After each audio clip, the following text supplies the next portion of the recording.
laying on my knee. You need the rope. Please.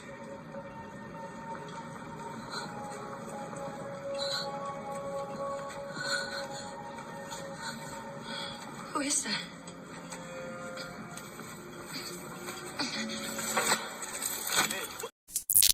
Hmm? Ah! Oh.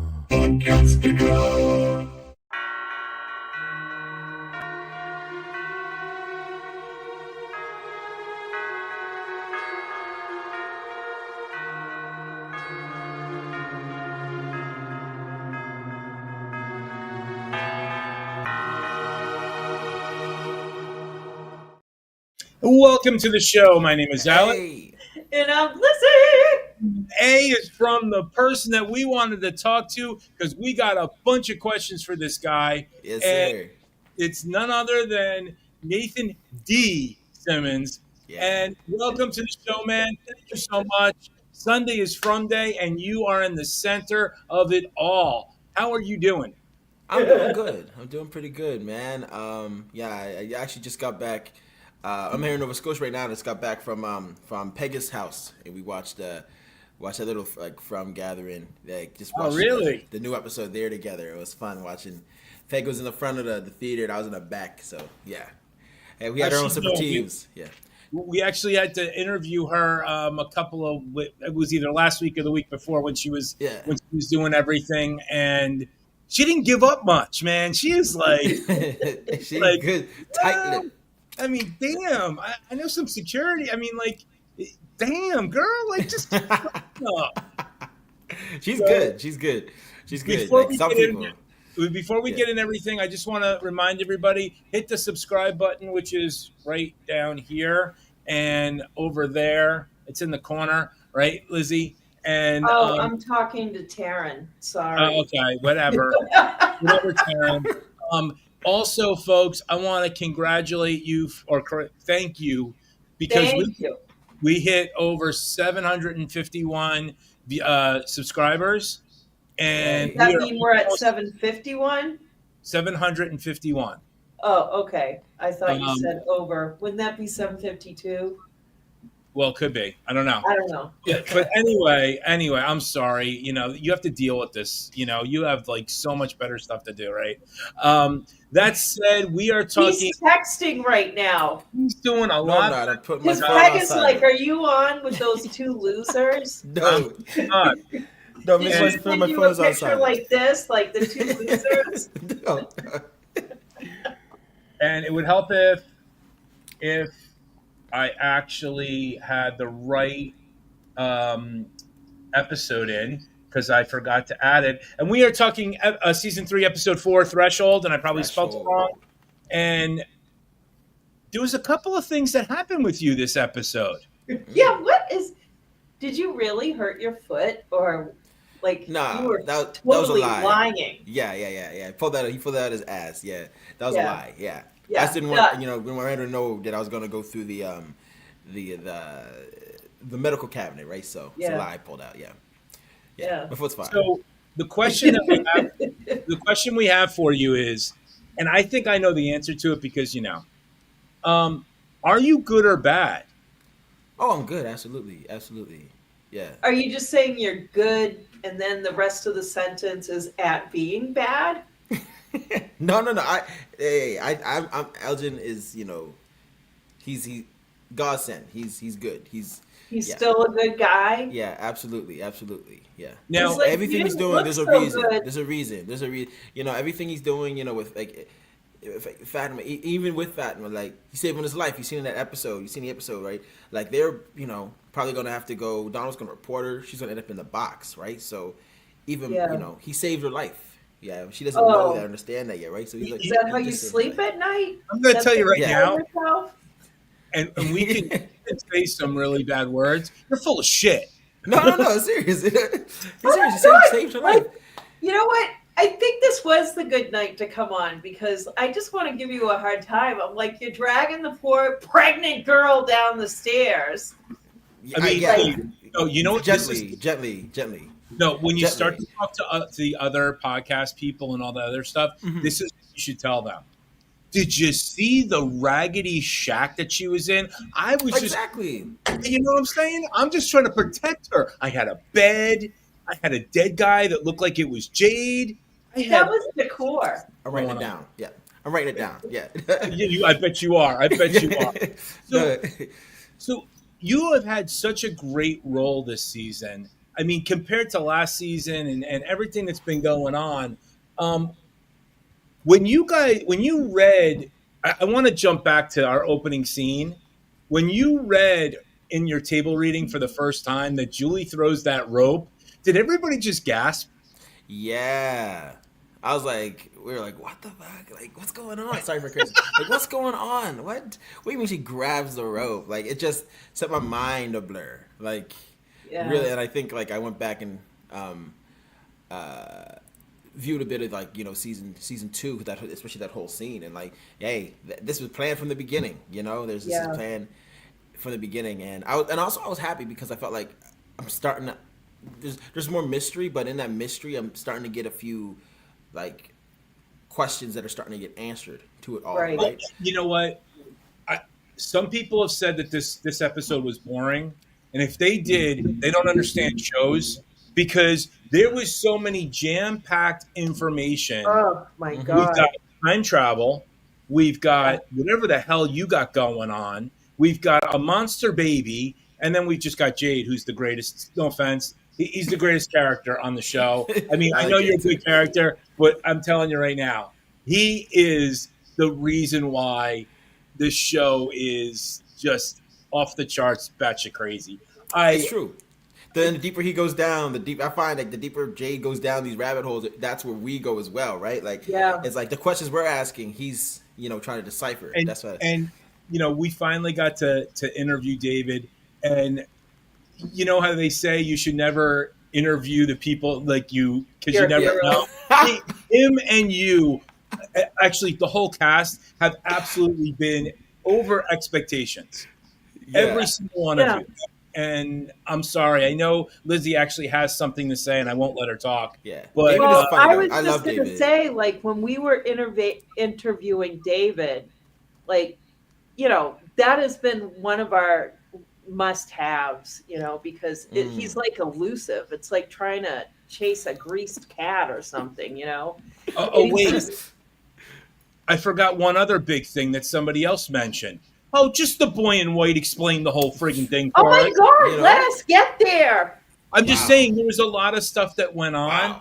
And so can you tell us a little bit more about the camera? I mean, other than the fact that it's possessed by God knows what, and every time it does something, you freak out and start having to, do something crazy. Yeah, it's like you have a little task to do. Yeah. Well, I think like, the camera now for Elgin, Elgin hasn't slept still, right? Since, the events of last season. I mean, he tried to sleep, and when he was trying to sleep, a crow flew through the window and woke him up, right? So he hasn't slept. But when he's sleeping from the past, he would have these premonitions, these visions or whatever you want to call it.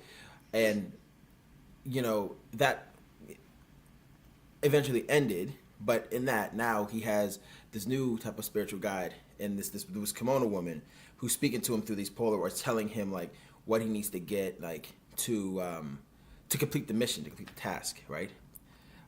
The journey he's on. Does he know exactly what the mission is?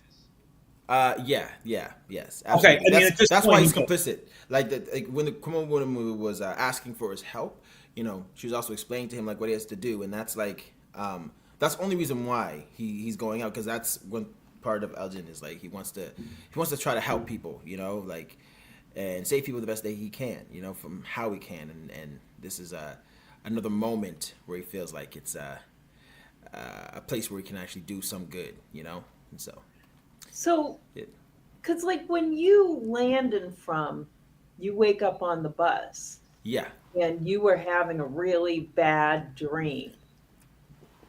So way back when we asked you what you were dreaming about, you were like, I don't know. Did you know? And you just weren't saying? No. I know. Even back then, like I know it had to do something with what's going on, in the town, maybe something in the future, some type of message. But yeah, I still don't know. It's something that I still. Oh, there's my phone. Sorry, there's something that I still need to. It's the kimono woman. Yeah, it's a kimono woman. I'm talking about too much. We got two words for you, Nathan. Kimono woman. And you're just like, I don't even know what to do with that. Jeez. So, crap. Now I forgot what I was going to ask. Forgive me. Oh no, go on. Do what you normally do.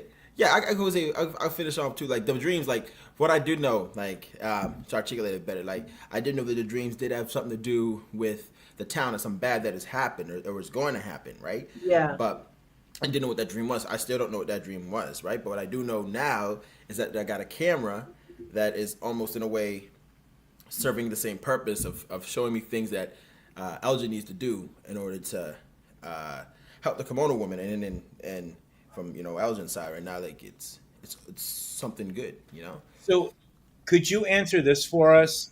The body that was in the cellar. Sorry. Yes. Everybody thinks it's Jade. Everybody thinks it's Jade. Yeah. The question that I have for you was: one, was that a dream? Two, was that a real body? And three, just tell us right now, is it Jade or not? No, I'm just saying, Okay. Was it real or was it a dream? That's first off. It's real. It was real. Okay. It was a real thing. Yeah, a real body. Okay, so there's no way. Well, maybe for now, it was not Jade. We don't think. Yeah. I can't answer that. I don't know. I No, I understand that. Yeah. No, I'm just saying. I'm wondering because the detail on the shirt of the guy in that room, it's little circles that look like stripes. And I don't think we've seen that same detail on Jade's blue striped shirt. Yeah. And someone can tell me I'm wrong or not. And maybe if someone in the comment section can do a quick check and see if they can find out, that would be great. Yeah. But and I also I've thought, never it's noticed different that color. detail. What's I that? thought it's also a darker color too. So maybe for me, especially being there looking at it, I was like, it didn't even pass my mind. Like it reminds me anything similar to like Jade or not, right? Well, Yeah. to that point, there's been this whole theory that I want to say Ahsoka. It's not the cop. Oh shoot. Acosta. I keep wanting to say Ahsoka because I'm a huge Star Wars fan. Yeah, I was thinking about that. Yeah. I keep thinking that there's this theory, which I never even thought of, that she's Donna's long lost daughter or something. Ooh, There is that theory. And piquing my interest. exactly. And we actually interviewed her, and I have to post it this week. But it's weird because when I said it to her, she's like, "Oh, that's interesting." Like, and she looked like she was just like totally like, "What?" And then we asked But Liz. she could have been acting too. Like, No, but true. And Liz did the same thing. Like, what? And Yeah. and you're looking the same way. Like, Yeah. but then again, you take your own blood and like stick people into cellars. So but you're a nice guy. I'm a nice guy. I don't know. Do you guys think what do you feel about me right now? Can I get an honest Honestly, yeah, Yeah, like so I don't honestly- want to be alone with you now. I'm glad Alex No, is no. here. I don't trust you anymore. You've No. broken my trust. And you know what? Really? It fits right in with this week. So there we go. No, Wow. I think that you are just like Fatima, and you are possessed by something, or you have something inside of you, not necessarily the worms, but something that's controlling you. You're under the influence. So I'm giving you a I pass. do think you're an awful person, but that has nothing to do with this. No, I'm kidding. I have no idea. Dang, nothing with this. Oh my god. Dang. Okay. No, I mean, what I did find really interesting was that you and Randall kind of made up in the sense of, dude, I'm not crazy. This place is messed up, and he's got his big old scar. And he's like, yeah, You were right. messed up. Yeah. So we asked this. We asked this. I think of you earlier in the when we talked to you before the season started. And again, thank you for doing that. And the more and more the season comes to an end, this question, I think, what we came up with is more and more relevant. And do you think love is the Achilles heel of From, in the sense of anytime there's any good, something bad happens, i.e., Tilly gets killed, i.e., the one person that's like the joy of From has a monster or something in her? I mean, so what do you think about that question now?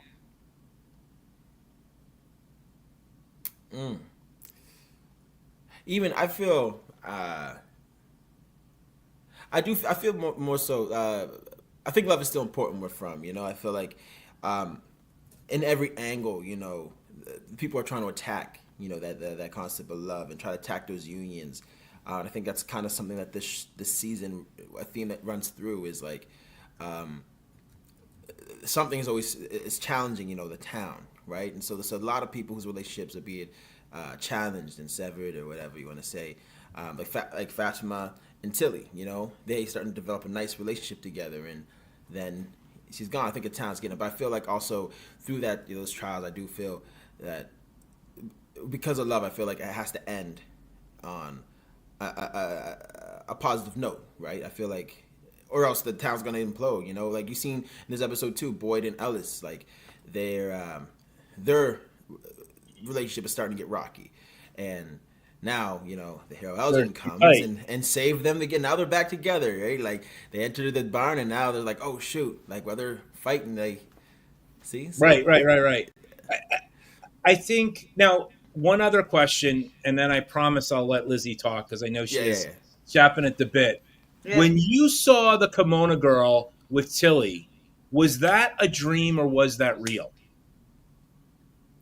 When you were knitting together? Yes, that was a dream. That was a dream. Like the first minute that I tried, I think Elgin did say. I think I said something earlier in the season of like, whenever I try to I can't sleep whenever I sleep. Like this person's following me or something to that degree, and that was a dream, but it's also real because this kimono lady has. No, I get that part. My dream. Yeah. Yeah. Okay. No. Yeah. And we're speaking with Nathan D. Simmons, hey, aka guys. Elgin, aka the worst person, the best person in From, that's just trying to deliver babies with his own blood. All right, Lizzie, it's all you. I don't what is that blood bag thing? What is that for? I can go see the next episodes. Okay, all right. There's some importance too. Yeah. Okay, great. Yeah. Talk to me about putting that needle in. Like, what was that whole process? Was that an insert from someone actually getting it done? No, that was it was a prop. I think Julian made, but it was like an actual needle thing, but it wasn't pointy, and when you pressed it, it slid into the shaft or whatever. And that was it. But the part that I found was hard about it was that it was a metal rod, and I had to try to push it in, but every time I tried to push it in, it wouldn't move. So I kept trying to, I had to like force it, kept pushing it, and and it started to feel a bit too real. Do the needle yourself, man. Yeah, exactly. Give me a real needle. I'm starting to feel a bit too real. I hate needles, right? So I was like, oh my god, like this is feeling a bit too real. Thought I wasn't supposed to pinch or anything. So yeah, it was a prop. Yeah. I mean, I get a lot of blood drawn there's been a lot in the last couple of years, and I watch every time. I am fascinated by it shooting up into those little tubes. Like, I'm you're joking. I'm part vampire. I swear to God. Like, well, you know what? You're in luck because he's your guy. Because if you want a baby, there you go. He's got some blood. Your guy. I'm like, I get blood. I'm telling you. It's gonna be Elgin MD after this. It's gonna be a spin-off show. I'm trying to get you more work, man. Thank you, man. Hey, Alice, thank you. You know what? Somebody's got to do it. I'm your hype man right now. Yeah. So that being said, did you think that, or what is your take? I know you're a watcher of the show because you guys all definitely watch it together. What is your? I know you know what's going to happen, but like, what are you and the cast thinking about, like, in terms of how this is all going in your own mind, like, because I know you're watchers of the show as well as in it. So, like, when you're getting these new nuggets, i.e., how the rope was thrown, what you're trying to do. What is the cast just like? This is just great. They're doing all these monsters, all this other stuff, or is it just like, I don't know what's going to happen next. I'm just waiting for the call from John so I don't die. That's more like it. Yeah, that's more like it. Yeah, I feel that's something that I think a lot of us were feeling this season. It's like, oh gosh, like when are we getting the call? Like it's the whole season. This whole season, it really was. There's a lot of like edginess to it. I felt like a lot of people really did feel like on edge, like they could be the next ones gone. I think they set up the season really well with that. I remember we were talking to AJ, and everyone thought AJ was gone. When we I think we had to wait for the new ones to go, to come out, right? Everyone thought AJ was gone, and it was just living in those moments, right? And like when we found out Tilly was gonna go, and we were like, wait, what? Like, why? Like, what's going on? And it's just like a lot of that. How did you like working with her? It seemed like you had a lot of scenes with her early on in the season. Like, did you learn a lot? Since she's an experienced actress, so I mean, definitely, she's like such a pleasure. I learned a lot. Like she's a pleasure to work with, and she always likes to play like and talk, but she's always like kind of in character or like talking with you as a character. But as I'm trying to figure out like if it's her talking or if it's Tilly talking, right? So I always lagging behind. I'm like Tilly, are you good? Like what do you? Oh, sorry. Yes, you're acting. My bad. Okay, cool. Yes. I'm here for you. Okay, yeah. Like, yeah. That's great. I love it. Now, Liz, what do you got? It was just kind of a surprise it just seems like Randall has become kinder and gentler since the attack. And it shocked me that he apologized to you. And it just makes me think that maybe, I don't know, either there's some ulterior motive or just that the experience has changed him. Because like Julie comes by, she's like, let's go out and look at the threshold. And he's like, nope, I'm going to stay here. There's nothing good for me there. But it seems like the bad guy, Randall, would have just gone for the sake of going. So, like, what is that about from Elgin's point of view? I think it comes back to the bus, to like that moment we had where Elgin had a moment at the waking up on the bus and seeing a bunch of stuff that he didn't know existed, and I think that made him go down a certain path of like trying to figure what's going on, the paranoia. So I feel like Randall is starting on that journey right now, where he's kind of accepting like where I'm in this crazy place, and I also feel someplace that Elgin and Randall really feel is like, I guess, like a tug from the town, like from the mysteriousness of the town. The tug, like they're into. When Randall went there first, he was like, "We got to get out of here." Like he's familiar with this thing or whatever, right? And he had to get out of there. It's kind of like how Elgin was at the Brundles being like, "Hey, we got to get out of here. I'm familiar with whatever this is. Like we have to, don't let nobody come here," type of thing. So I feel like Randall is now also joining that journey of trying to understand what's going on, and also understanding that the people on that in the town are his best chances. I think his loner days may be over, but yeah. Do we? Oh, I'm sorry. Go ahead. I was going to ask, do we find more answers to some of the major questions? And I've said this to Lizzie on the podcast before.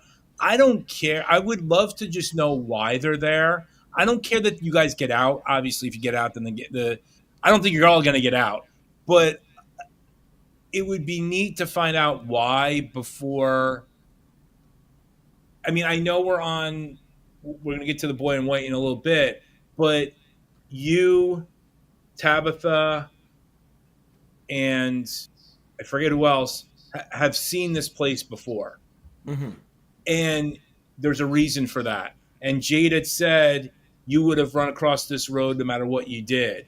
And I'm just trying to figure out, like, I know there's a 2-part finale and we've got to wait 2 weeks to find out how it all comes together. But do you feel satisfied as an actor and as a watcher that it's really put a nice bow and moved that story forward for next season? I think yes, definitely. I'm trying to not. I know you just understand. watching my words because like certain things I feel like episode 9, episode 10 are really gonna flesh out more, and I want y'all to really feel what I. Oh no, and I understand that. Right? I don't want you to get yourself in trouble. Oh no. Quite honestly, I don't want to know. Not that I don't need to hear the spoilers, but there's people out there that are throwing out stuff that it's just, why are you telling people? Let people enjoy it. And I know someone spoiled me on the rope, and I was like not happy and let him know. I'm like, I have all the screeners. I could watch them all right now. Same. There's not so many left, but like Alex and I are very purposeful about how we, go through this whole process. We purposely don't watch ahead so that we don't accidentally spoil somebody, because that would really upset me, and I would do that. I know I would. But Taryn has a question, and he's asking, is it true that nobody knew what was going to come through the window until the episode aired and you saw that it was a crow? How'd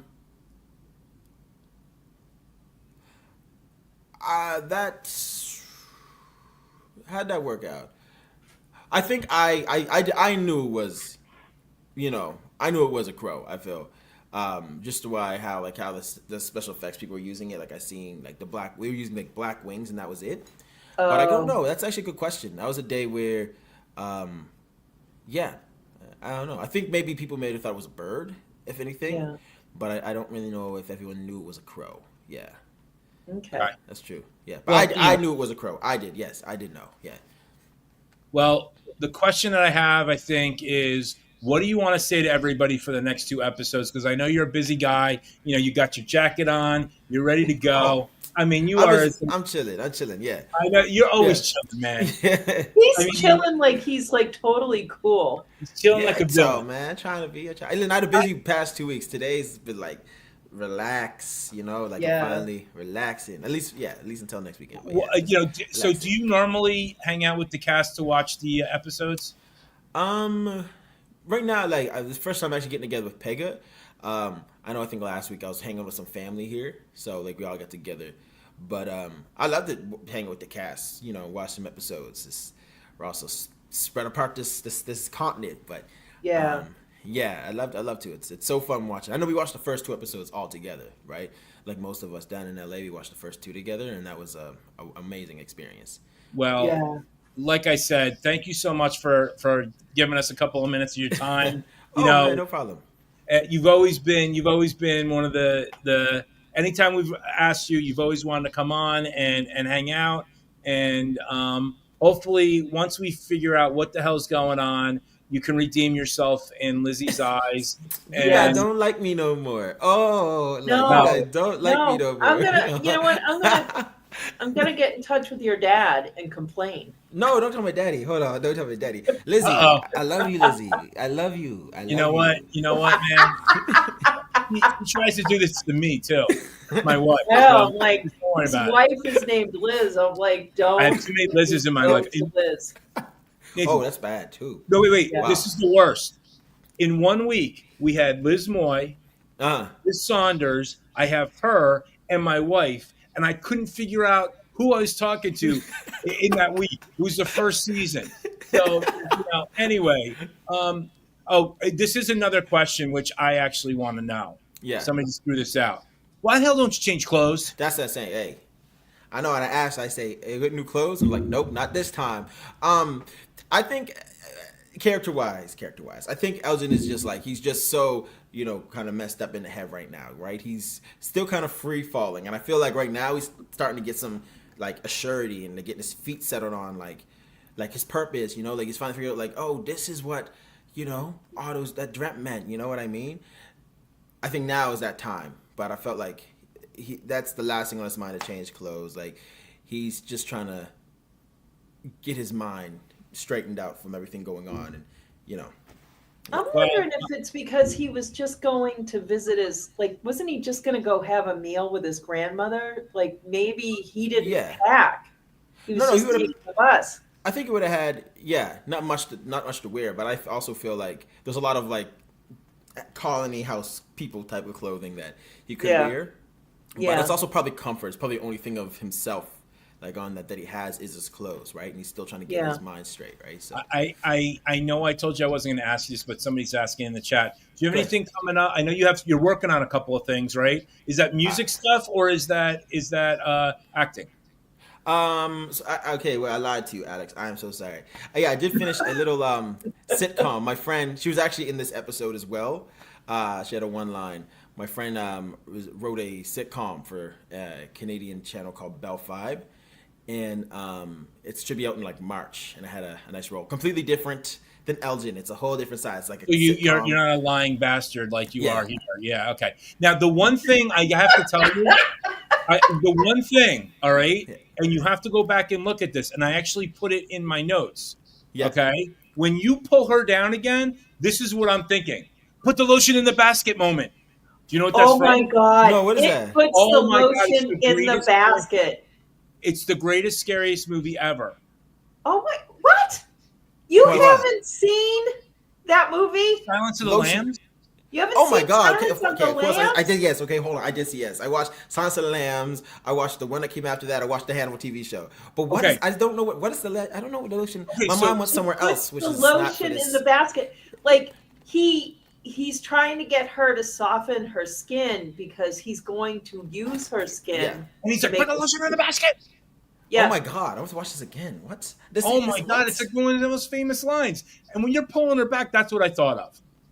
Yeah. Do me a favor. Do me a favor. Call up Harold right now. Yeah. And tell him, one, he needs to get his butt over here on the podcast. But two, and more importantly, is tell him to explain that to you, and then he'll start cracking up. Yeah. Okay. I will. How am I not knowing this though? Like I'm actually ashamed of myself. That's like one of my favorite TV shows. Because you're too worried about sucking people's blood. Yeah. My own blood. Yeah. I forgot. Whatever. Yeah. But anyway. Oh, man, that's I know. Come on, man. Buffalo Bill.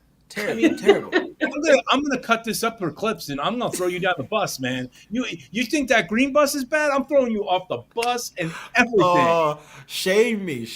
Alex, you got an issue with me now. I know you got an issue. We're gonna get the bell, like in Game of Thrones. Shame. No, but thank you so much. I just want to thank you again because I know we ask a lot of you guys, and you guys are really so special. And hopefully you survive this season. And if you don't, it's because Lizzie wrote in and talked to John because you're just so. I do have pull. Yeah, we got pull. Yes, we got pull, all right. Nice to you, Lizzie. Yes, that's why I said I love you, Lizzie. That's why I said that. Oh. You better keep that up. I'm going to. Don't worry me. Don't worry. You know something? You are just cool. You're as cool as the other side of the bed. I love you so much. For real, man. So You guys are awesome. Hopefully, you guys don't lose faith in me. I'll say this one thing is, don't lose faith in Elgin yet. Okay, like I don't know. The show. This show is not the type of show that just decides, oh, this person's a villain now or whatever. Like, I think like Elgin has never been wrong before. You know what I mean? Like, he saved Ellis, right? He helped freaking bring back Hannah Julie and AJ and Kaylin. What are the names? Julie, Marielle. Randall, and thank you, and Myriad help bring back all these other people, right? So I honestly, I think trust the process. I think that the entity is just messing with everybody and just making everybody be on edge.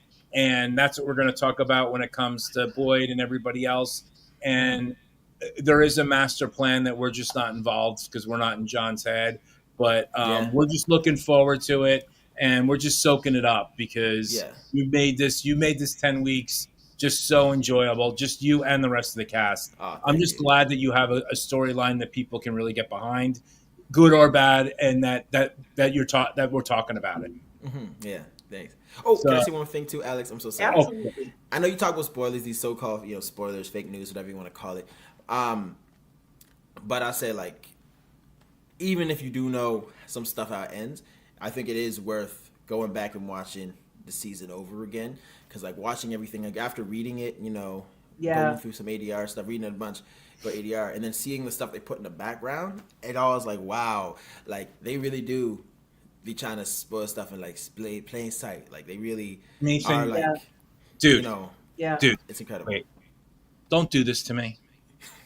What? You have no idea what she puts me through. Okay?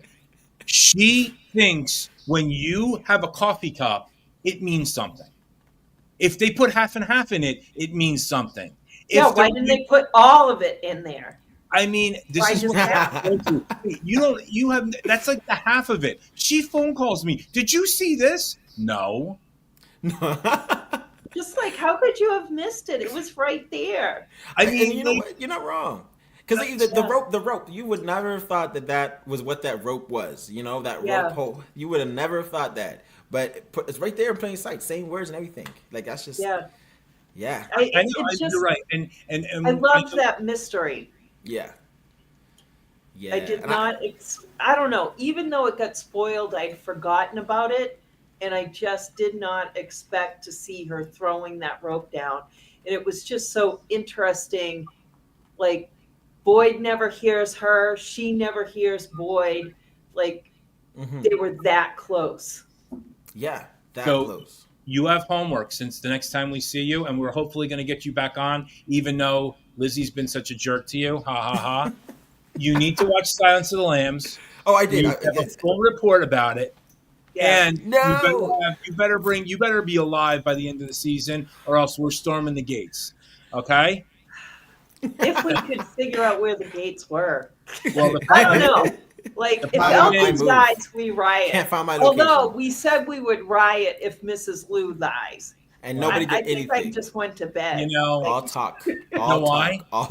Because we're all drugged by tea. That's why. We're all drugged by that tea, man. Anyway, I'm going to kick you out before you want to take over our podcast. Thank you so much. And we will talk to you soon. And anytime you want to come on, talk to me, not Lizzie. I know, you could ask us if you wanted to. Oh, for real? Like, you could. If you were like, I have nothing to do. My life is like hit rock bottom. I think I will go on their podcast. I watched Silence of the Lambs 4 times today. Yeah. Actually, we could just do a podcast on Silence of the Lambs. Just the three of us. Yeah, that would be fun. That is one of my favorite. I've watched that so many times in my life. You know, it's funny. I get it. Everybody has those moments. You're like, what is that? What is that? And then you're like, oh, geez, like, duh. So, oh my God. I'm going to watch it again and hate myself. Like, God. Do me a favor also. Say hi to the mayor, i.e. Bob. Man, because everybody knows Bob. I was almost had to hold the Bob card to get you to respond to me because he is the mayor of Nova Scotia. He's one of the funniest men alive. Yeah, he is. And we're going to have him on for our in about 3 weeks for our season 3 wrap up. Oh, so really? Okay. Yeah, he comes on. He's our guy for that. So maybe you'll have seen the movie, and maybe we can talk about it on our next time when we talk. For sure, Nathan, Simmons. That's me. That's him. Thank you. And he is out because we got to do our job and pay the bills, so to speak. Love you, man. Okay, thank you for having me. You got it. Still love you, Lizzie. Still love you, Lizzie. I still love you too.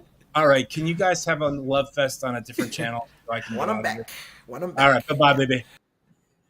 All right, we kicked him out. He's no more. I can't believe it. All right. I just want to say, Sleek, are you spoiling something or did I miss something? Because Sleek is saying Julie and Boyd are connected in that place in more than one scene. I hope he's not spoiling on it. No, I don't think he is because I think, Nathan, you can just check out. You can just X out. Don't worry about it, man. He's like behind. He doesn't want to leave us. He just wants to stay here forever. I know he should stay, but he didn't take notes for the episode. He didn't take notes for the episode, so No, I think he does see her twice. Okay. We have to go back and watch the original episode. Now he's out. Now, guys, let's get into it. Yeah. Because she's she's up on the wall. That's Right. right. All right. So let's get down to details here. Jim? So yeah, exactly, Sleek. So Jim, we're going to start. I was going to do just the Matthews, but things like split apart this time because Julie's on her own little quest. Right. So Jim brings the family home from the settlement the next day or later that day, I guess. So he's having I forget what Tabitha is doing at the sink. Is she washing something or she's skinning carrots. She's peeling carrots. And so he tells her that someone called on the phone and that someone was Thomas. And then he goes over to her and he's like, something here knows things about us and what buttons to push, because maybe if it was a baby crying on the other end of the phone, he might have taken that more seriously, more to heart, instead of some kid saying, hey, it's Thomas, The interesting thing, I think the most interesting thing about this episode in regards to Jim is his conversation with Henry. Yes. And it's the greatest line in all of From. Which line? What does he say to him? Well, he tells him, you're acting like I did. Well, no, before that, how did he say it? Right before that, he's like, you're acting like a fucking idiot or something. Oh, yeah. Well, he is. Jim storms into the bar and he starts giving crap to Jade because, he's just, Jade is on his own quest. He's trying to figure all this stuff out. But, him and Tabitha we're talking back and forth and they get, talking about the Red Rock. And so, of course, he's going to take her out there. I mean, I don't think he necessarily had to bring Ethan with them, but I can understand why Jim would be upset with Ethan being out there, especially if they got caught there at night and if things really went wrong. But Jim sees Jade as the smartest fucking prick in the room, but Jade sees himself as helping people. It's two different images that they're seeing. And Jade doesn't care if it gets them home and leaves. So Henry is watching this whole thing, unfold. And Henry astutely declares that the conversation is productive. Henry astutely declares the conversation as productive. Oh, yeah, because they're not getting anywhere. I just wrote these notes I don't know, maybe 4 hours ago, and all of a sudden they don't make sense to me. It doesn't matter. We're still liking it. The main thing that comes out of this is that Henry kind of warns Jim. He's saying, my wife was telling me all about this place. Right. And I wasn't listening to her. I was thinking that she was crazy. And that was the biggest mistake that I made because I lost my wife and my 2 children to this place because I wasn't listening to her. So he's like, you are just me, but 40 years later. But I think, and I'm with you 1,000% on that statement. I think Jim, though, is been so high strung before From. Yeah. The relationship was already rocky. There's a lot going on. Yeah. It's just I honestly, and I think we might be interviewing them this week. Yeah, we do have Jim I just Catalina do not like Jim right now. What's that? Jim is just such a pain in the ass. Dude. I really hate everybody ragging on Jim because like his wife disappears. You know, his daughter was catatonic. He's got a little kid whose leg was impaled by like a table leg. And then next thing you know, like he's walking around like nothing happened after a month. Ian has grown like a foot, you know, but It's something in the water. yeah, there's something in that water. And I understand what you're saying. All those things make sense. But for a guy that is so much an engineer Yeah. and trying to figure this out, the fact that him and Jade are still not on the same page really is just like, dude, what are you doing? And the other I thing, think it's because Jade is used to working alone. Like anyone that works with him is an underling, and he treated Jim that way. But the other thing is, they had such a good relation. They were falling back in love with each other. Yeah. Okay. The family was cooking. Everything was doing well. Yeah. And it seems like he's resentful of Tabitha. And it's like, oh, it's all about. Why do you think he's resentful of her? No, because it's all about her and da da da da. I mean, he's picking fights. He's doing stuff that he doesn't need to be doing. Then to top it off, he neglects his kids because he's trying to find his wife. I mean, like, oh, I'm going on a trip and da da da da. Like, come on, dude. Like, make up your mind. Either you're going to be a good parent and a good father and a good husband, or you're not. He is Boyd in the sense of the place is breaking him too, but I don't think he has the skill, or I shouldn't say the skill, the tools to really deal with this place. Like, Boyd had the tools to deal with this place. Now they're just coming after him, which is a different story. And I just think. Oh, I have a note about that. Like, you know, we have to talk about that when we get to Boyd, because I have a note about them. Okay, that's fine. That's fine. So, but you know, there is one other question that I think needs to be answered, and I think this is the most important question in From. Yeah. When Henry comes out of there, Link asks, did anyone think that Henry slept with Donna? I did! I totally did! You know what? I totally did. I'm going to tell you right now, Link, if there's anyone that needs to get laid in From, she is one person that needs some friggin' relaxation. I feel so bad for Donna. That woman, she's had it rough. She is the definition of Fromville, like my shirt, but damn, she needs to get herself some. And she just needs to, like, not think about anything. And she has been over the head. Thank you for actually asking that question. Yeah. And Link, you're right. He doesn't seem to be very concerned about getting them home, but it seems like it's been one thing after another since the radio. Like, Julie gets taken over by the cicadas, and then what are they? Cicadas. Thanks. Sorry. And you know, then his wife goes missing. Like, she's down in those caves also with oh my God, Victor.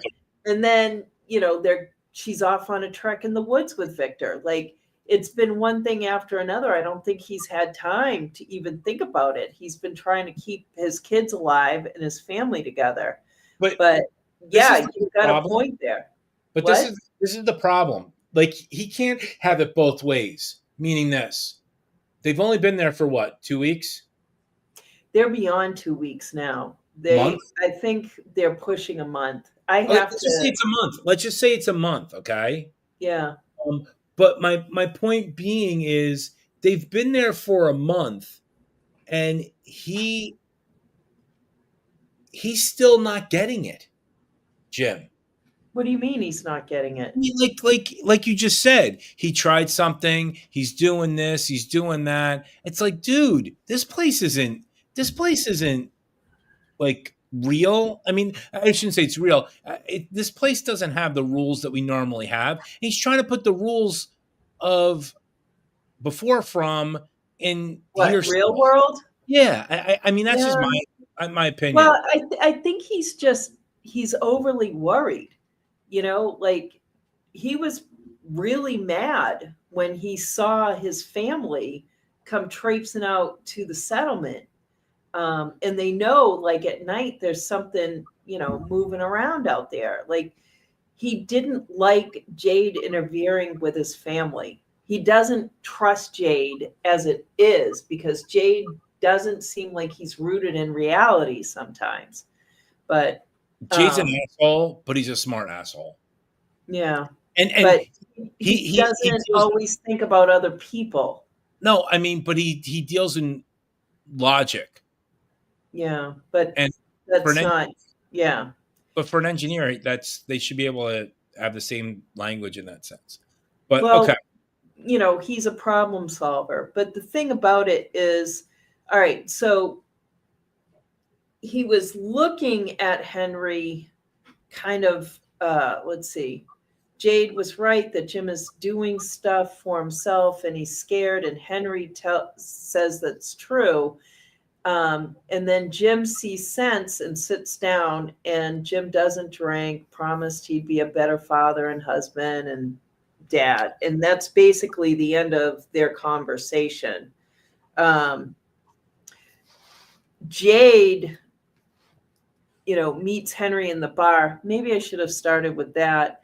But I remember, you know, one thing that caught my eye is that he's got a table with the paper slips from the bottles laid out, and he's got the bottles matched with the slips, which there could be information and clues, you know, just each bottle seems to be different and would be from different time frames. Henry didn't waste much time drinking, which made me wonder, like, was he chasing the hair of the dog, or was, given the circumstances of his life, had he become an alcoholic? Oh, he was an alcoholic, I bet, because when he came home, he had a 6-pack of beer. I mean, this guy has been through the ringer. You know, he said people accusing him of killing his family. He's got all sorts of different things. But, you know, Link is right. You know, after his talk with Tom, he did not actually drink in this episode. Yeah. He was going to drink, but Henry did. Henry did. And then he's like, can I have a little, you know, whatever? And then pick me up. And then him and Jim had a little moment too. Oh, here you go. Here's one of your peeps. But it's true. He is a problem solver. Like he does things in a certain way. Let's see, I can't figure out how to save his marriage and his family since this is his last chance. And they were on the way to really reuniting and being happy as a family. And it involves monsters and no time to spend with him. Exactly. All right, so let's switch gears and go to Julie. And, you know, her kind of flirting with Randall just makes me feel uncomfortable. Yeah. You know, because there's a huge age disparity of at least 10 years and she's still underage. I don't think it's I think at first I thought what you thought, but you have to remember why is she talking to Randall? Well, because they're connected. Because they're connected. So take age out of it for a second and just understand Randall sees the cicadas and the other stuff. You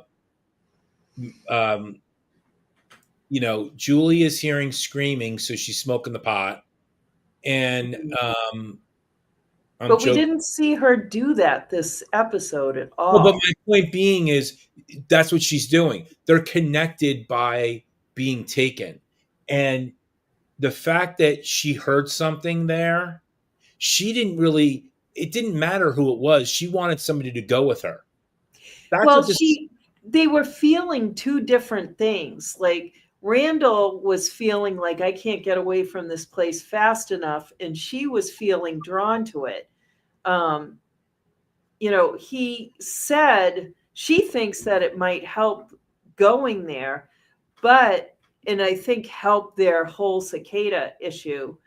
But he's like, there's nothing here that wants to help us. And I think, he's right. There is nothing there that wants to help them. But you have to remember, they're feeling different things. Yeah.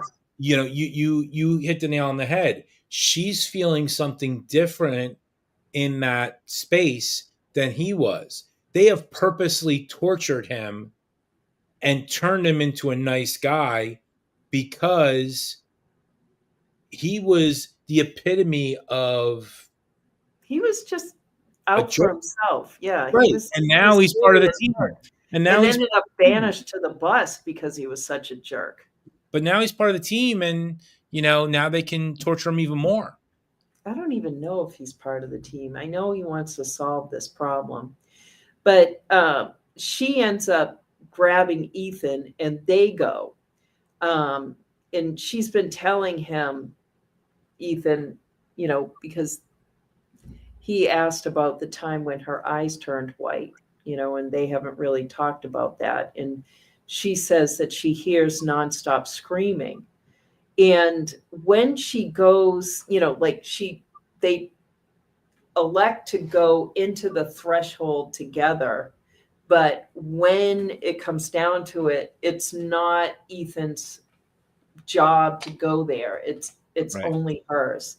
So she shows up, Ethan is seeing her as convulsing on the ground in the threshold, but she is actually beneath where, Boyd was, that we know now that Boyd was.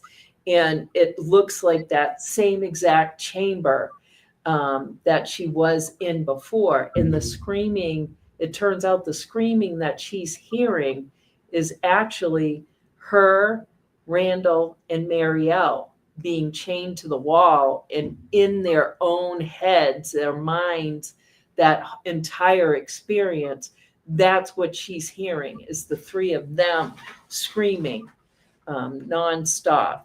And so this is why she felt drawn to this place. Let's see.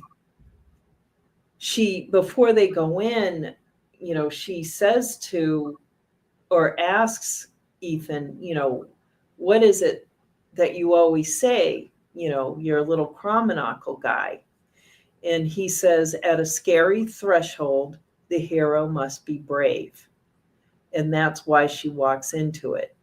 And they decide to go together. So love that they had that callback. Yeah. Because they really needed to. And I think, with the criticism, I'm going to criticize. I really think, it's because they don't have enough episodes to kind of develop stuff with only 10 episodes. I think they're really missing the boat by not talking about that more. They made it such a big importance, and now it's kind of like, oh yeah, we're not talking about that now because we're talking about, cicadas and monsters or whatever. So I don't know. Yeah. I'm going to go kind of step by step because there's so much Go ahead. in this scene that is so important. So they go in together, they're holding hands, but when they cross over, she's alone. You actually see his hand drop away. And she starts convulsing. He goes for help. She's in the chamber where Boyd was in that hole. And she hears the screaming and sees the three of them. Now, she's what we assume, I don't even know if I want to call it present time or current time or what we want to call it, but she is in her current plane of existence, and she's seeing backwards the three of them screaming and shackled to the wall. And then the screaming abruptly stops and the shackles are empty. And she hears Martin speaking. Right. And we haven't seen Martin since the last season, season 2. And he calls her by name. He knows her name. Right.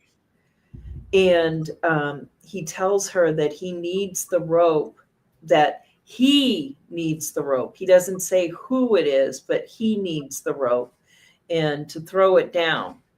And she asks who's in the hole, but he doesn't tell her. Right.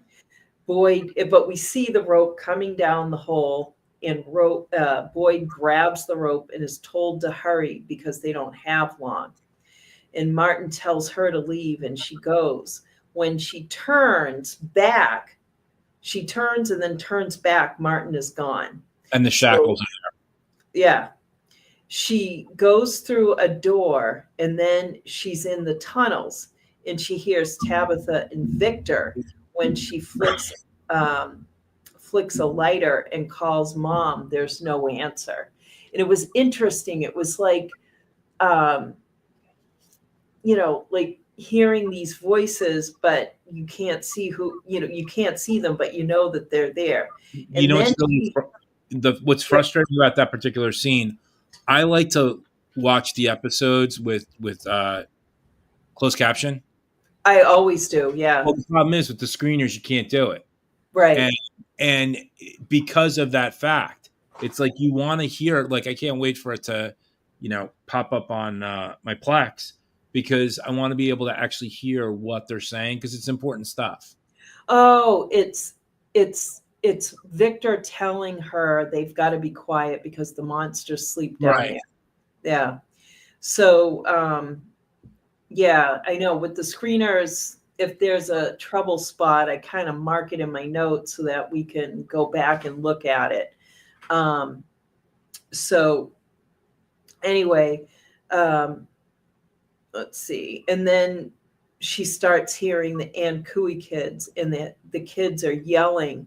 And that's when Ethan, Kenny, and Acosta arrive, up at the surface. And they pick her up, and she comes out of her stupor. And it's weird.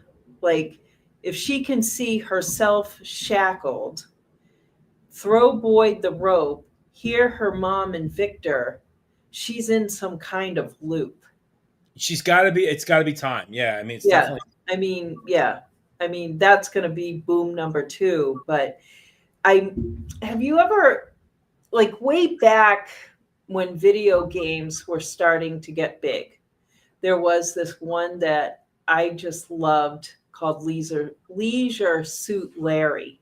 And I think he was on like a cruise ship or wherever he was trying to find little penises, I think, or condoms. I can't remember what it was, but, he was, had to find these things, and you had to, it's almost like that old game in the Crystal Cave or something, and you had a wand or something. But with Leisure Suit Larry, you would go through these steps until you would get kind of like stuck, and you wouldn't get anywhere because you had to find all the I think was it condoms or was it penises? I don't remember. All I know is I've just Googled it.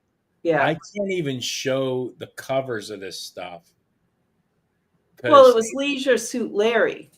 Leisure Suit Larry, Wet Dreams Don't Cry, Happy Ending Edition.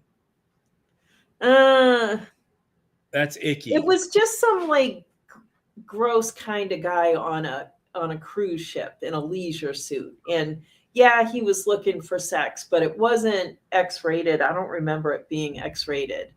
It was just like this goofy guy. I need to go take a shower because I'm icky. Okay. But at any rate, it was kind of like, it got me thinking because someone, I think earlier this week, someone had posted that it was Boyd on the radio that spoke to Jim. Like, no, that makes no sense. It does make sense because if Julie is popping in at these different time sequences. Yeah,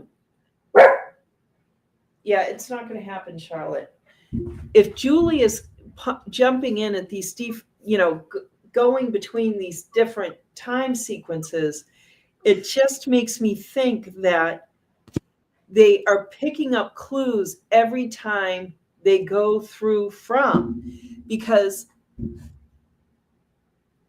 if that was Boyd speaking to Jim on the radio, Jim goes to Donna.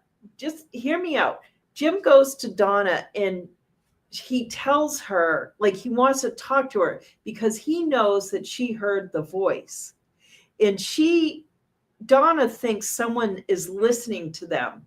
And she warns Jim. And then Jim says and there was something else Donna did. You started talking to me and then it fell out of my head. But there was something else that Donna said that supported that. It'll come back to me. But then Jim saying to Tabitha, they know things about us. And them possibly exposing things about themselves over time and them taking notes, Cawtrey, I don't know why I wrote this down, but Cawtrey was killed in book 74 when he starts talking about that. The monsters maybe the monsters only kill the ones that aren't really part of the game. And maybe Mrs. Liu was an exception because they're trying to break Boyd. No, she had a usefulness and now she's not. I mean, I think everybody's got their use and then they're not. But there is no way I will put anything on it that Boyd is on the radio. That makes no sense. It makes sense to me. Well, I'm glad because you're the only one. If they keep having to repeat the game, because what would happen with Leisure Suit Larry is you'd take a wrong turn and it wouldn't lead to another condom or whatever it was. First off, you had to start over again. But first off, it doesn't sound like him at all. But it could be that the voice is distorted.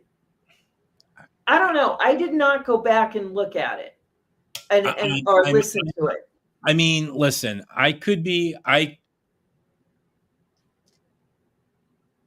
yes, anything is possible, Lisa. I get it. Anything is possible. But at the same time, I don't believe that Boyd would. I don't believe that would be I mean, I could be wrong. I think that because also I think Donna cultivated Colony House over many plays of the game. And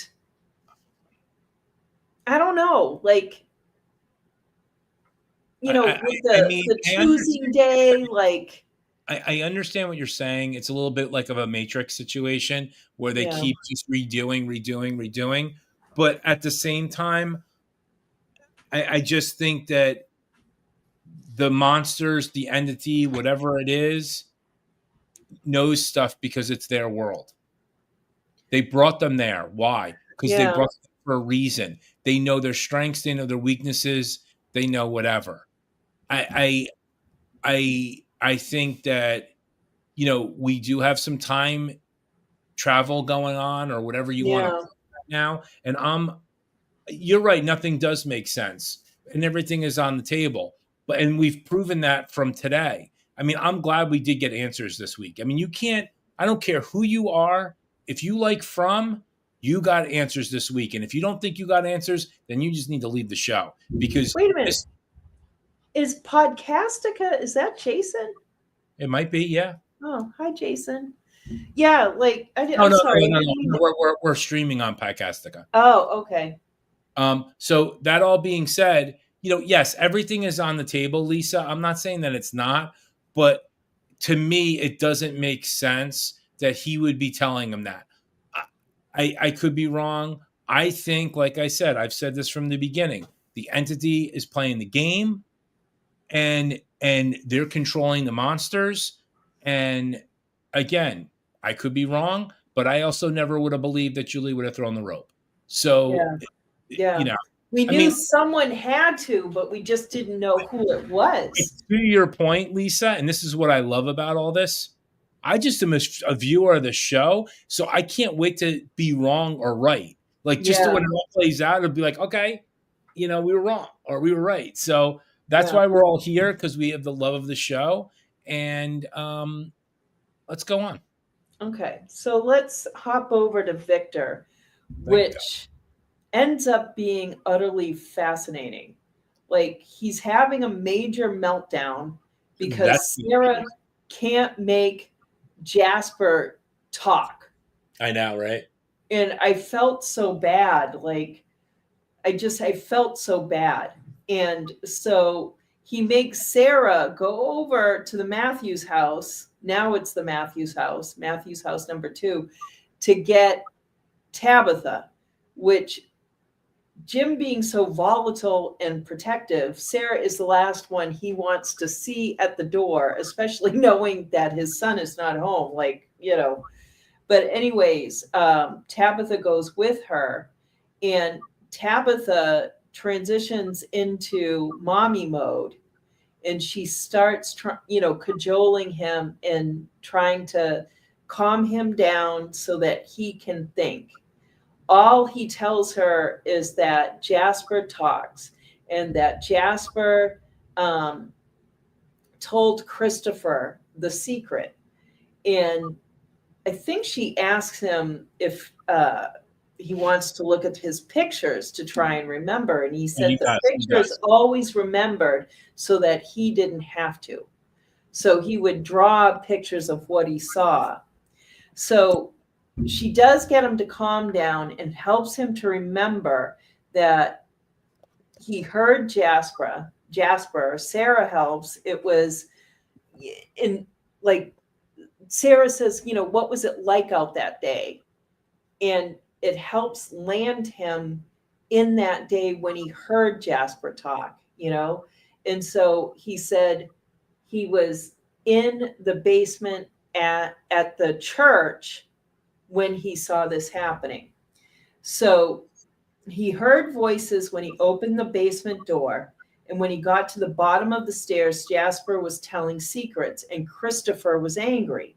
But when they show that Jasper is like slumped over. I know, he's like out of the picture. Because like when he first looks at Jasper is like mile a minute and Christopher's yelling, But then when we see Jasper again, we see that he's slumped over in the chair, and that he realizes that the whole time Christopher was talking to the boy in white.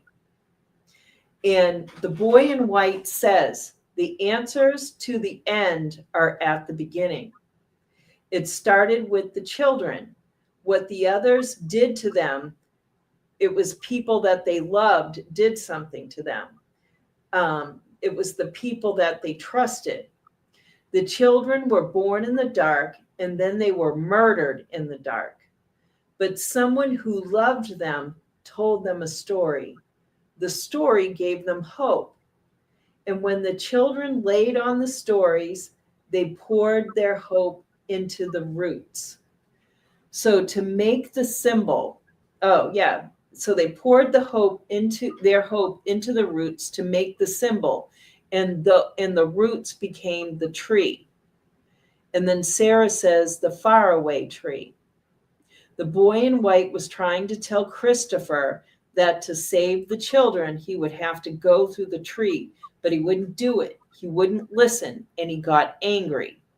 Christopher is yelling, "You're a liar. Everything lies here." Christopher wouldn't listen. He would go to the tree, so Victor told he wouldn't go to the tree, so Victor told his mother, what the boy in white said, and that is why she left.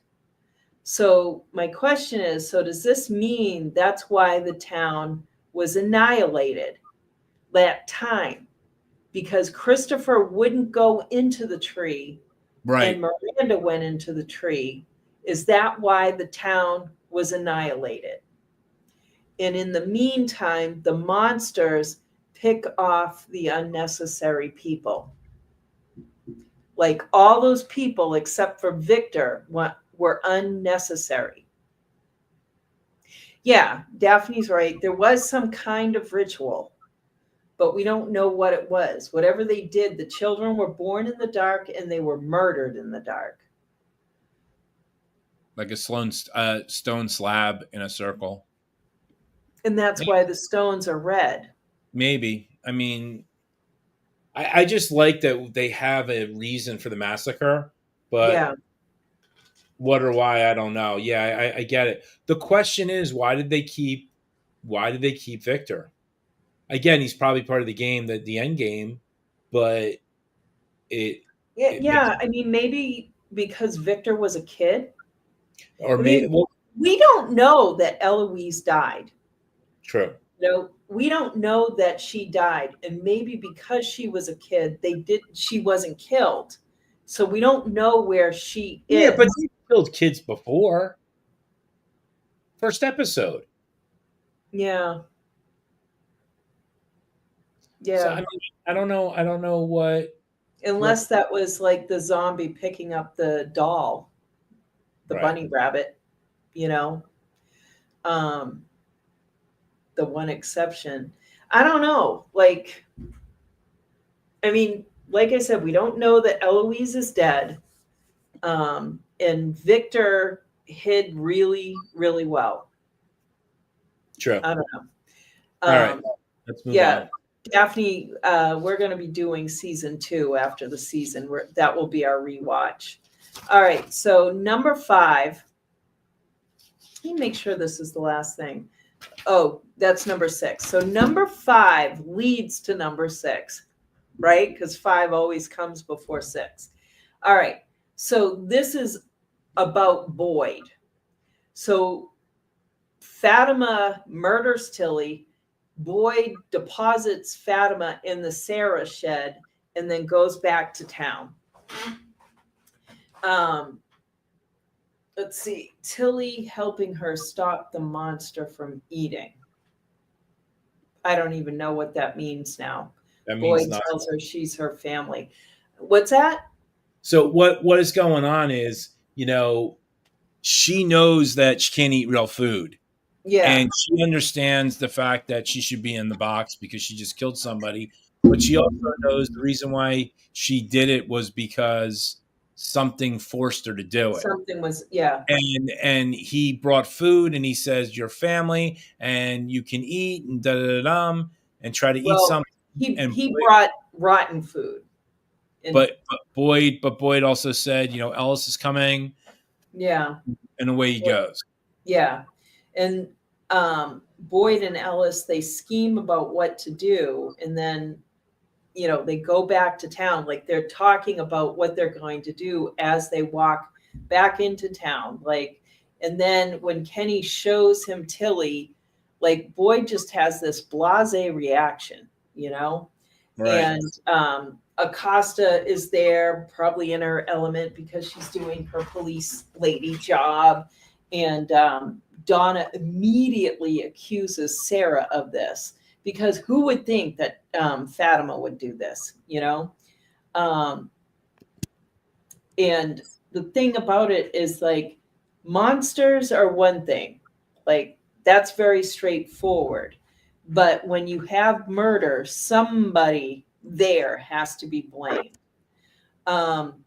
So Ellis sneaks away and brings a bunch of stuff to Fatima, and he isn't listening to how scared she is. He gives her the lucky handkerchief, and he goes back to town. And then all of a sudden, Kimono Woman shows up. Like she sees Kimono Woman, and that's where Well, that's not where I want it. I want it at the end. So Boyd and Ellis fight about what to do. They're in the police station, and Ellis wants to hide in the woods with Fatima, and Boyd says they won't be safe out there. Like, what if someone finds their tent, you know? And that's when Donna comes in and knows something is up, and Boyd tells her that it was Fatima. And Boyd tells Donna that he took Fatima out to a shack. And she says, you need to bring her back. And he says, no. And she tells him the town, like the collective town, is bigger than just one person, even though it is Fatima. And he thinks the town will understand, like they did about Sarah. And she says, no. Yeah, I got it right him. Yeah, go ahead. Put that. I don't believe in you anymore. Not like they did. Yeah, you went too soon. Oh, sorry. So yeah, so it was back when he had street cred. Like, he told the town to accept it, and because it was Boyd and he had held so many things together, they did. But since that time, he was in a barn while Mrs. Lou was murdered by the monsters. Like, he's lost some of his credibility, or a lot of his credibility, and they don't trust him like they did. You know, she says it won't work because they don't believe in you anymore. And he is stunned. Did you see the look on his face? Like, he's looking at her like, what are you talking about? You know, like, I'm the man. You know, and he's never heard this before in his life. He's always been the one to problem solve, and it has always worked out. But this is just way beyond his control. And I think this is the way to break him. Like, doing all the physical stuff, like making him watch Mrs. Lou, that hurt, but it didn't break him. But people not believing in him will break him. So Ellis will say that he did it, and Donna says no, because it doesn't change the fact that it, whatever it is, the entity, made it happen in the first place. Either something horrible is growing inside of her, or this place has broken her mind. It just seems like once that thing got in her body, it was over with. Boyd says that they could stay with him in the sheriff's office, and not necessarily there, but she's like, no. And if he needs to tell people about Fatima, and she says to him, and I love the way she says it, she's like, if you don't tell him, then I will. I don't know. There was just something about the way she said that. So she leaves. Boyd tells Ellis to go about 4 or 5 hours away from town so that no one will find them. And Boyd is very worried. Boyd could have run away with Abby. You know, like, he would have done that.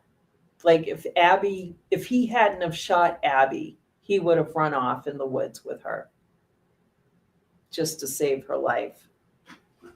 But they get there, and the shack door is open, and there's no Fatima, which brings us to Elgin. Okay. You're so quiet.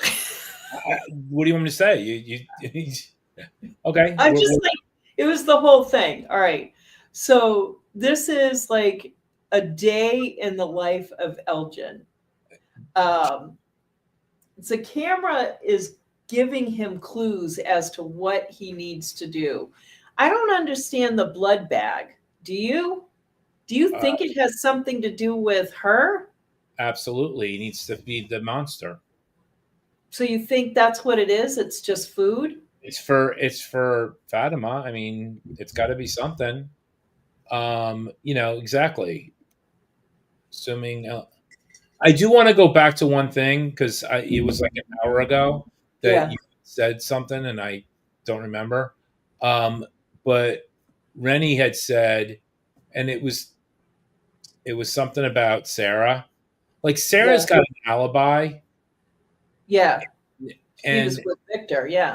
it's really stupid that the way they did that. That was so stupid. Like, oh, Sarah had to do it. Like nobody's seen Sarah for like months, it seems like, or weeks. But no one saw who killed Tilly either. My point being is, they're assuming again. This is where this show is like dumb. It's like, oh, now we're gonna have logic where there is none. Yeah, that's my point. It's like, oh, everybody's gonna be so upset because of Sarah. When was the last time you saw Sarah? Like honestly, I mean, she's been hanging out at home. Like she's been hanging out at home, going on adventures with Victor all friggin' week. Isn't it so convenient that like she gets run out of her house type thing, and like she's off in the woods with Boyd, bus people move in, and then as soon as she comes back, the bus people are dead. And so she moves back into her house. It's just like I said, it's very stupid. I don't know. I mean, she's got a rep of being kind of crazy. I understand that, but all right. So let's get to Elgin gets the picture, goes to the clinic, gets a blood bag thing, a blood drawing kit, and then goes back to Colony House and draws his blood. And then he's, Elgin is back rooting and finds a blood draw. He finds the Kodak. Oh, it's then when he finds, finds that blood kit? Stop. Yeah, stop me. You're confusing me. I'm getting confused. I know. Just stop. All right. So what happens is they find Tilly. Everybody gets their little panties in a wad. Yeah. He's there. He puts the camera down. Oh, that's right. He starts. He gets the blood. He goes, talks to Doofus Randall, and then he kidnaps Fatima and tries to put the lotion in the basket. And then that's what happens. Yeah. I mean, at least they're showing us the Polaroids at some point. Like they don't show us too early. No, but the one thing that's kind of interesting is now, and Rennie had said this, the kimono woman seems to, have an appointment with Elgin as his living helper. Elgin as her helper. But what's interesting about this particular episode, the kimono woman went to Fatima in the least secure building ever constructed. That was going to protect them. Because when Ellis came back and it was like, oh, we have a talisman. Dude, you have a shack that's like not even like, come on. Like, well, Sarah spent the night in there and didn't have a problem. Who cares? So, yeah. So it's interesting because the second she sees the twin bed, she knows she's in trouble. Really? Like she knows Ellis is not there. Like I'd probably be all the way in the room and the door would be closed. And then I'd be like, wait a minute. I'd be shaking my head. I'm going to go into a cellar in From. Like, that's a real smart idea. I mean, he went down and went through 2 doors, pushed the armoire aside. And I'm like, that is not something I would want to do. Oh, but it was so creepy when she's going up the stairs and he pulls her back down, just when she thought she was out. He pulled her back in. I love this. I'm sorry. And Rennie is one of our other podcasters, and Rennie is probably one of the most knowledgeable people on history. Rennie's a history teacher, she works in a college. Yeah. She's very smart and all this other good stuff. But logic has no bearing on this whole thing. And Yes. I feel like it's that Geico commercial. Let's go into the room. It's a hurricane where all the knives are hanging. That's a smart idea. Instead of this running car over here. Like, exactly. Do you want a piece of candy, stranger, in my van? I mean, like, how stupid are these people? Yeah. I mean, I love them all to death, but I mean, you can say what you want. You can say what you want about Elgin. At least he's picking an area that's like a secure area. Now, it's not exactly the nicest area because only bad things happen in the wine cellar, but or the root cellar, but whatever. I get it with the shack, but the main thing is just that it has a talisman. It's not a love shack, that's for sure. Yeah. So you can put up my little picture. Which one? Oh, okay. All right, folks. She's been waiting all day to do this, so you better enjoy it. I'm telling you right now. I don't hear any negative comments about it. All right. This was episode 3 when I drew that. I had no idea how true this would be when I drew it. Just that, Fatima kills Tilly. Tilly's always friendly to Elgin, but Elgin is seeing the kimono woman, and then Fatima sees the kimono woman. They are attached. So I was like, that was a proud note moment for me. Okay, wait. On a side note, me either. The cellar looks like getting into a stranger's car. Absolutely. It does look like it. Yeah. I mean, by a van down by the river. Yeah, in a van down by the river. Yeah, hide out from monsters. I just love that. I'm going to go in the one that has all the big holes as my hideout. That sounds like a great idea. Yeah. So I have 3 booms. Oh boy.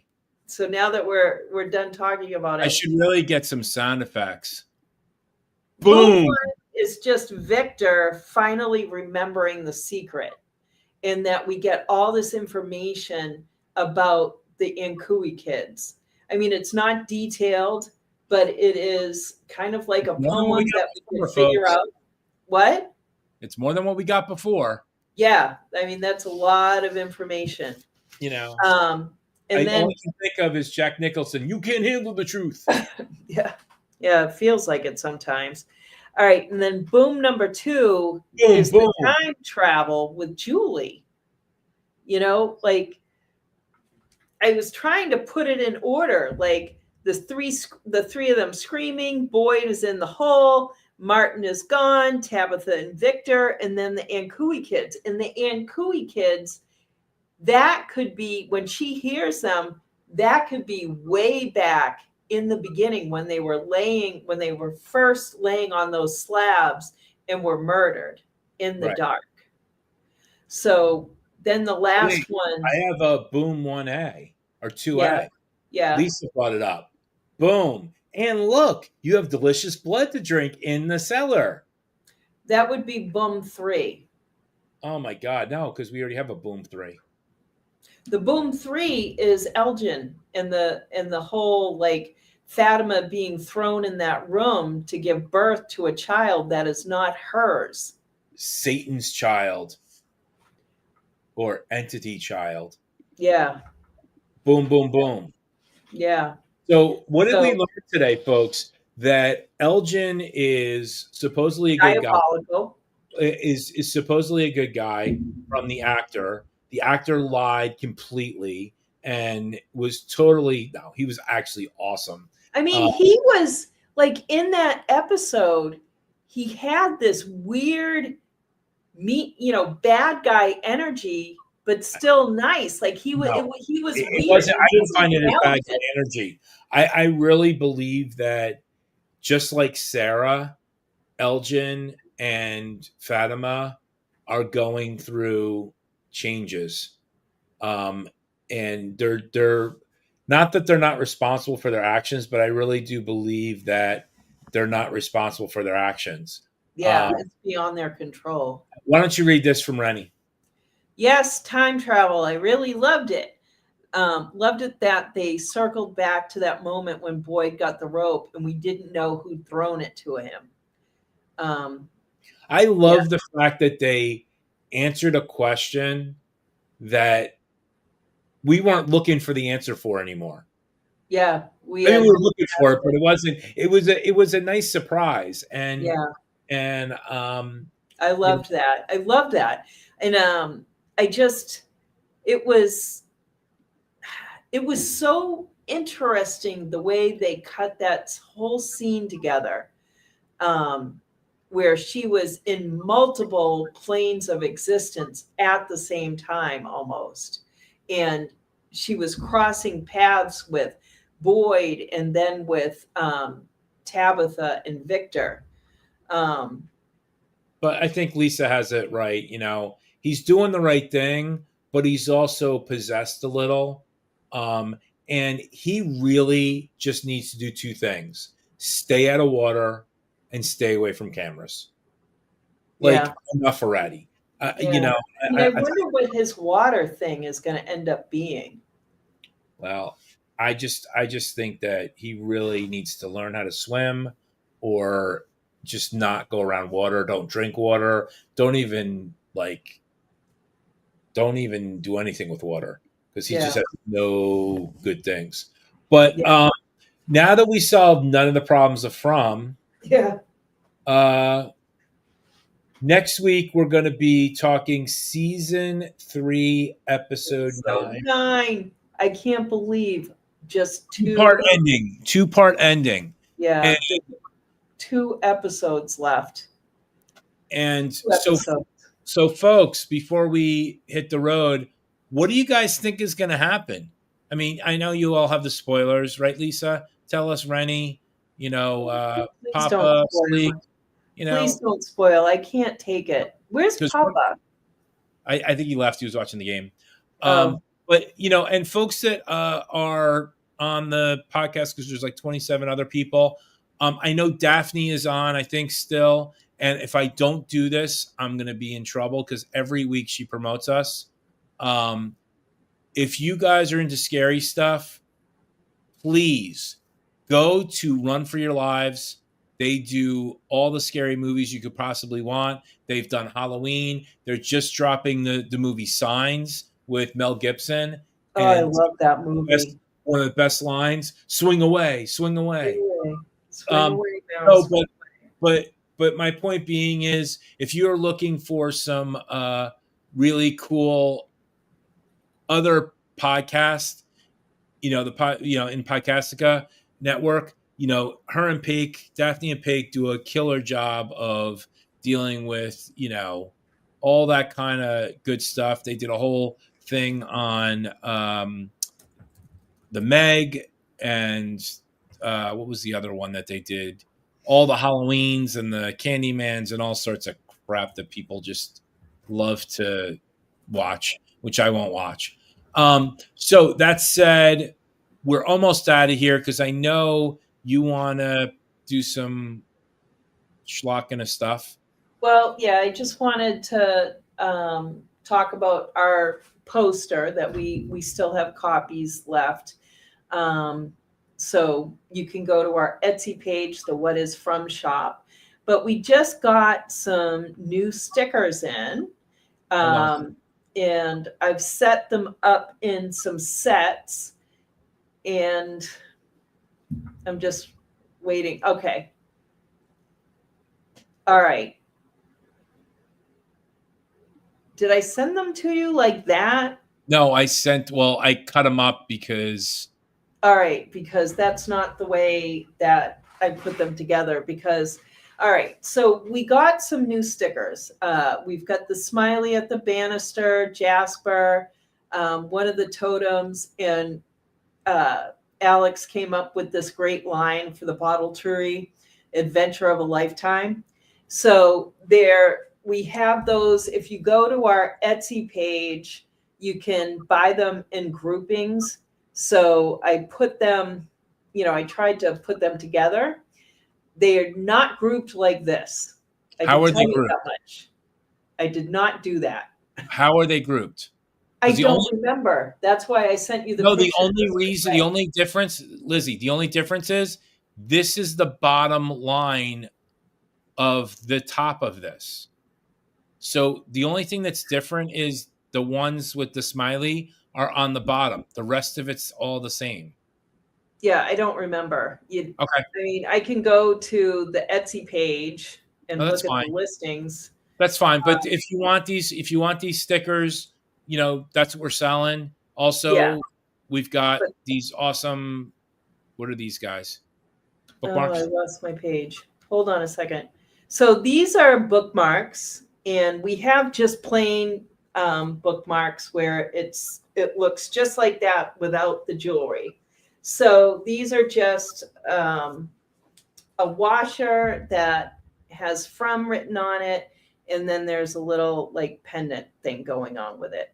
So we have very pretty bookmarks, which I think look fabulous. And then we have a new t-shirt. And it is the Bottle Tree, The Adventure of a Lifetime. And sorry, the picture is blurry. It was the best I could do. But the thing that I love doing is I love putting something on the sleeve.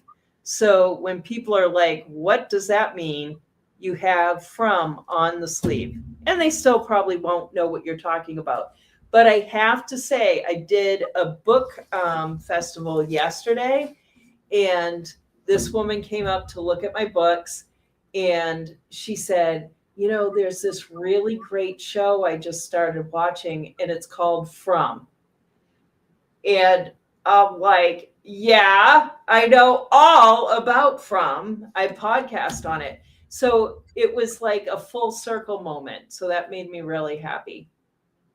Well, I think that's pretty cool. Yeah.